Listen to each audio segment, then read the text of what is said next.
नमस्कार, एक बार फिर से आप सभी का स्वागत है।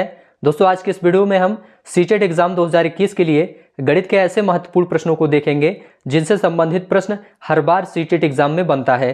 तो आप लोग इस पूरे वीडियो को ध्यान से देखिए। गणित के जैसे प्रश्न पूछे जाते हैं सीटेट में प्राथमिक स्तर में, उसी प्रकार के प्रश्न आपको यहाँ पर देखने को मिलेगा। तो चलिए, पहला प्रश्न आपके सामने है।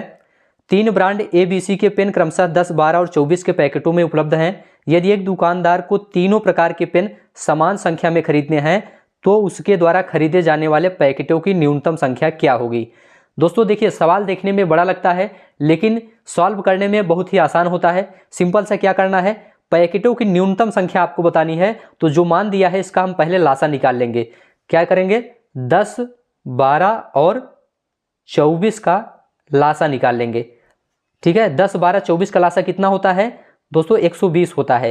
लासा निकालना आप लोग जानते हैं? नहीं जानते हैं तो चलिए बता देते हैं। 10, 12, 24 का लासा आप कैसे निकालेंगे, जल्दी से निकाल लेते हैं। 2 पंचे 10, 2 छंग 12, 2 बरह में 24, ये कट गया। फिर 2 से देखते हैं, 5 नहीं कटेगा, उतर जाएगा ऐसे। 2 तिहाई 6 और 2 छंग 12, ये कट गया। उसके बाद 2 से अभी कटेगा, ये 5 नहीं जाए कटेगा, 5 उतार लेंगे। 3 भी नहीं कटेगा, ऐसे उतर जाएगा। अभी 6 कटेगा 2 से, 2 तिहाई 6, समझ रहे हैं यहाँ तक। अब 3 से कटेगा, ये 3 से 5 नहीं कटेगा, वैसे उतरेगा। 3 से 3, 3 का नाम 3, 3 का नाम 3, ये कट गया। और ये आपका जो है 5 जो है 5 से कट जाएगा, 1 नीचे आ जाएगा। तो इस प्रकार से जो है यहाँ पे आपका लासा क्या हो जाएगा देखेंगे।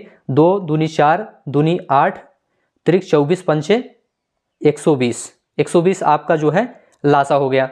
ठीक है, तो यहाँ पे हमने डायरेक्ट लिख दिया था, आप ऐसे भी कर सकते हैं। चलिए, अब क्या करना है आपको, अब ABC के जो है न्यूनतम पैकेटों की संख्या बतानी है। तो A के न्यूनतम पैकेट कितने हो जाएंगे?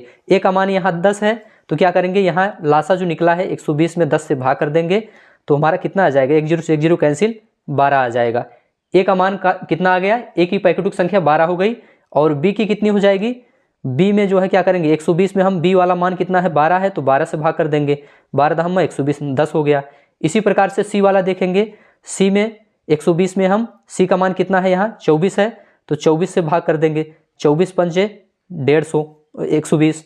ठीक है, तो 24 पंचे 120 होता है। तो यहाँ पे 5 आ गया, तो 12, 10 और 5, यहाँ पे चौथा ऑप्शन देखिए, 12, 10 और 5, ये आपका बिल्कुल राइट हो गया। चलिए अगला प्रश्न देखते हैं। एक वर्ग की भुजा 4 सेंटीमीटर है, इसे काटकर 4 बराबर भागों में या वर्गों में विभाजित किया गया है। प्रत्येक छोटे वर्ग का क्षेत्रफल क्या होगा, यह आपसे पूछा गया है।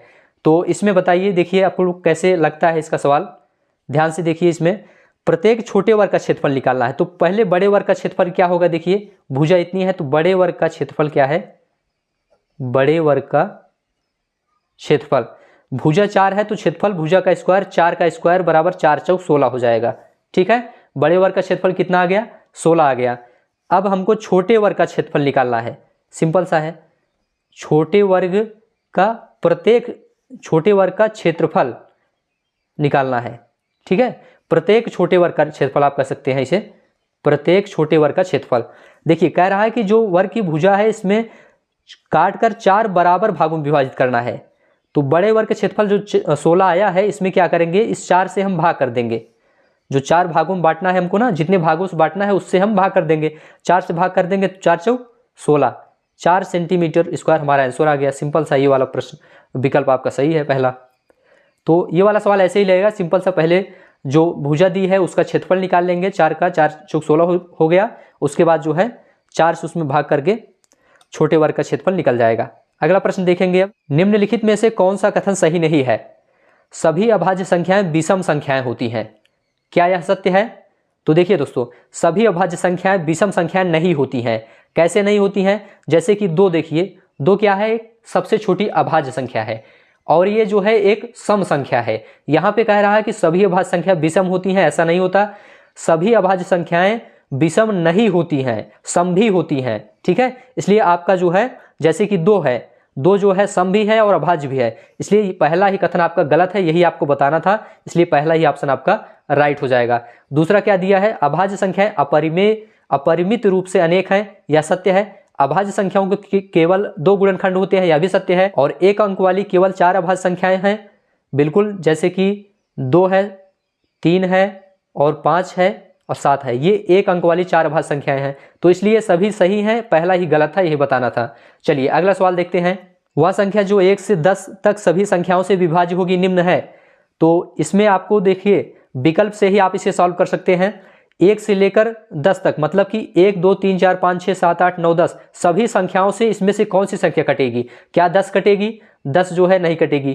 कैसे कि देखेंगे आप, 8 से नहीं कटेगी, 9 से नहीं कटेगी, ठीक है, 5 से तो कट जाएगी, लेकिन 4 से नहीं कटेगी, मतलब सभी से कटनी चाहिए। 1 2 3 4 5 मतलब 1 से लेकर 10 तक सभी से। 100 भी नहीं कटेगा, 604 नहीं कटेगा, लेकिन आपका ये 2520 कट जाएगा। ये 9 से भी कटेगा, 10 से भी कटेगा, और ये जो है 8 से भी कटेगा, 7 से भी कटेगा, 6 से कटेगा, सभी से कटेगा। इसलिए आपका ये 2520 बिल्कुल राइट है। भाग करके देखेंगे तो सवाल आ जाएगा। ये भी सवाल पूछा गया है और इस प्रकार के सवाल पूछे जाते हैं। ऐसे सवाल केवल जो है विकल्प से आप सॉल्व कर सकते हैं। अगला प्रश्न क्या है?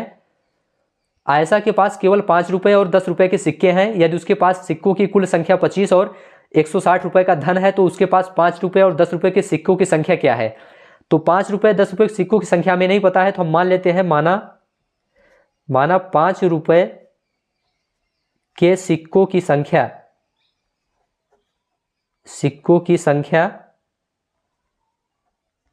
बराबर x है। ठीक है, 5 रुपए के सिक्कों की संख्या x मान लेते हैं, इसलिए 10 रुपए के सिक्कों की संख्या क्या हो जाएगी?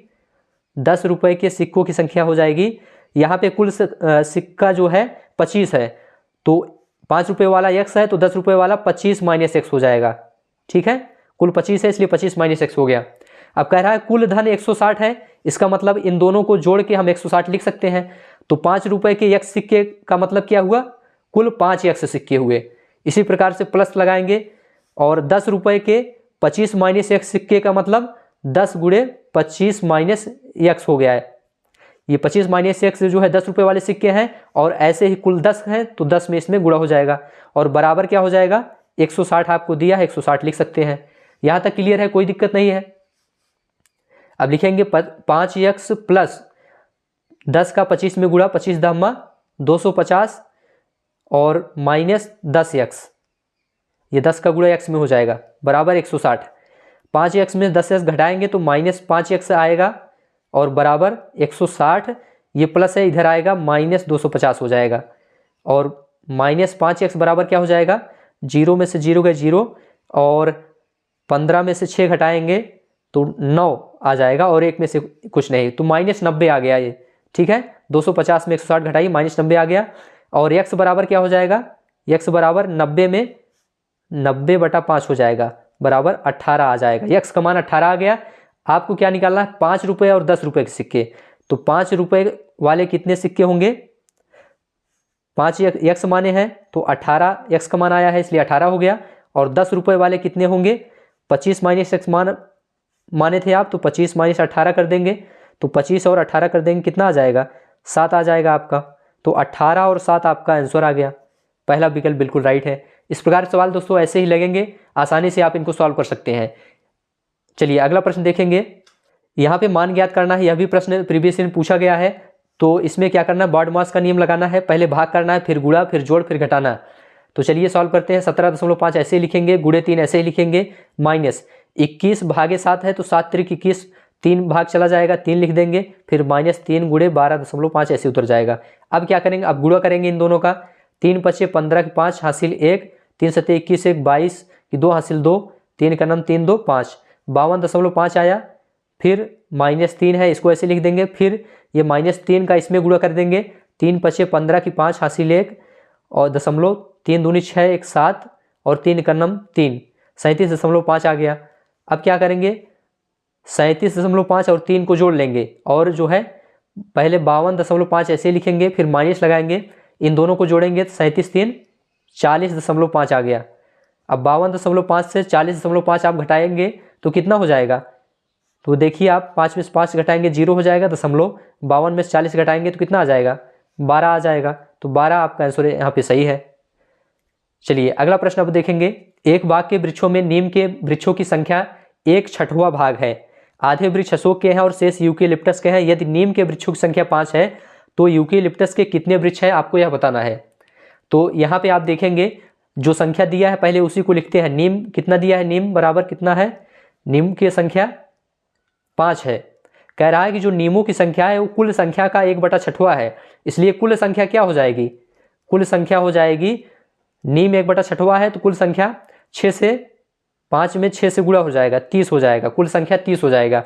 अब ये 30 में जो है नीम का भाग कितना है, 1/6 है, तो 30 में 1/6 से अगर गुणा करेंगे तो 5 ही तो आएगा, इसलिए यह सवाल यहाँ तक क्लियर है। इसके आगे क्या लिखा है कि आधे वृक्ष अशोक के हैं, तो अशोक का वृक्ष कितना है, आधा है, कुल जब 30 है तो इसका आधा 15 ये अशोक का हो गया।